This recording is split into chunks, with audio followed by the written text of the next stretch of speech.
Hello বন্ধুরা, তো দেখো এদিকে দুপুরে আমাদের রান্না হবে। এই যে আমি এখন কুটছি আনাজগুলো, আলু কুটেছি, আর এই যে দেখো পটল কাটা হচ্ছে এখন।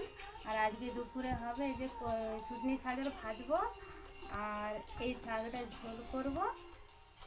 আর দেখো এই যে বোন অপারেশন হয়েছে, তো মানে আমার ননদ এখানে এসে আছে।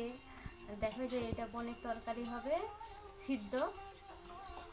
আর দেখো এই যে এদিকে কলমি শাক আছে, আমার বাবার বাড়ি থেকে নিয়ে এসেছে আমার ঠাম্মা। ঠিক আছে, তো টাটা বন্ধুরা। তো দেখো এই দেখো আমার ঠাম্মা এসছে।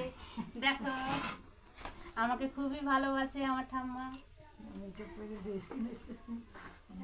আর এই দেখো এই যে এত কিছু আনাজ এনেছে, এই দেখো আমার ঠাম্মা এসেছে, এই যে এত কিছু আনাজ নিয়ে এসেছে। দেখো দেখছো, নানা রকম জিনিস এনেছে।